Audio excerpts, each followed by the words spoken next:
भेंडीची भाजी सर्वांनाच खूप आवडते. स्पेशली लहान मुलांना टिफिनमध्ये दिली तर अजूनच जास्त आवडते. भेंडीच्या भाजीची पूर्ण रेसिपी पुढे असणारच आहे. पण सर्वात अगोदर तुम्ही माझ्या नवीन चॅनलला सबस्क्राईब केले की नाही, प्लीज सबस्क्राईब करा यार. खूप जण माझे व्हिडिओज बघतात पण सबस्क्राईब करत नाही. प्लीज सबस्क्राईब करा. आणि चला बघूया रेसिपी. आज मी बनवणार आहे भेंडीची भाजी. त्यासाठी इथं भेंडी घेतलेली आहे. ही पावशेर भेंडी आहे आणि पावशेर भेंडीची मी सुक्की भाजी करणार आहे. हिरवी मिरची घालून एकदम अशी चटपटीत अशी भाजी बनवणार आहे. लहान मुलांना खूप आवडते ही भेंडीची भाजी. तर ही भेंडीची भाजी कशी बनवायची याची सगळी पूर्ण डिटेल रेसिपी पुढे मी तुम्हाला सांगणार आहे. तर नमस्कार मंडळी, मी प्रतिमाज किचनमध्ये तुम्हा सर्वांचं मनापासून स्वागत करते. तर भेंडी मी छान स्वच्छ धुवून घेतलेली आहे. त्याच्यानंतर मग तिला पुसून घेतली आणि आता ती छोट्या छोट्या साईजमध्ये मी कट करून घेणार आहे. तर आता हे भेंडीचे जे टोक आहेत ना ते काढून घ्यायचे आणि हे शेपूट पण आपल्याला काढून घ्यायचं आहे. आणि आता भेंडी अशी छोट्या छोट्या साईजमध्ये मी कट करून घेते.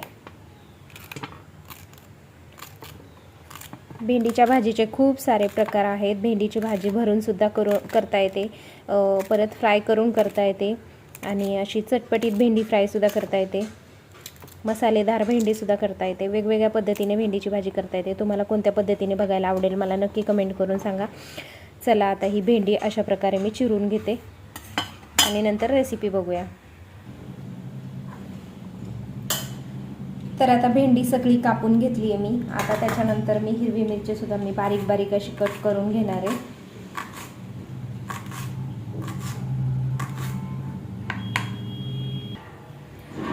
तर आता गॅसवरती आपण एक कढई ठेवूया. आता गॅस चालू करते आणि भेंडीसाठी आता मी तेल टाकणार आहे. तेल इथं मी 1.5 चमचा वापरणार आहे. तुमच्या पद्धतीने तुमच्या हिशोबाने तुम्ही तेल वापरू शकता. इथं मी थोडंसंच तेल वापरले. तेल गरम होऊ देते. आता तेल छान गरम झाले. त्याच्यामध्ये 1 चमचा मी जिरी टाकली आहे. जिरी टाकल्यानंतर लगेच हिरवी मिरची टाकणार आहे.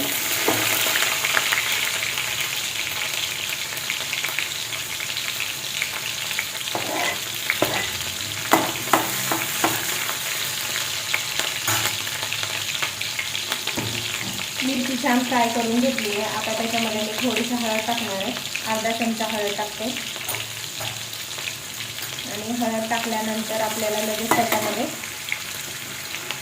भेंडी टाकायची.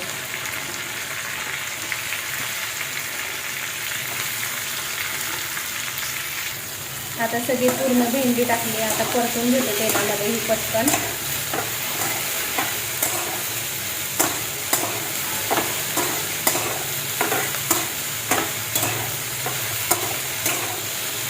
आपल्याला ही फक्त वाफेवर शिजवून घ्यायची आहे. ह्याच्यात बाकीच्या काही गोष्टी घालायच्या नाही आहे. थोडंसं नॉर्मली शेंगदाण्याचं कूट टाकणार आहे मी, पण त्या अगोदर थोडंसं मीठ टाकूया म्हणजे भेंडी छान शिजली जाईल. तरी इथं आता मी अर्धा चम्मच मीठ घेतले. आता परत आपल्याला परतून घ्यायची. मी अशी साधी आणि सोप्या पद्धतीने भेंडी बनवते. तुम्हाला अजून भेंडीचे कोणकोणते प्रकार बघायला आवडतील मला कॉमेंट बॉक्समध्ये सांगा. तशा प्रकारच्या भेंडीच्या रेसिपीसुद्धा मी तुमच्यासोबत शेअर करत जाईल. आता जवळजवळ मी 5 मिनिटे भेंडी छान अशी ना शिजवून घेतली आहे. तुम्ही बघू शकताय मस्त भेंडी शिजली आहे. आणि आता ह्याच्यामध्ये ना थोडासा शेंगदाण्याचा कूट टाकणार आहे.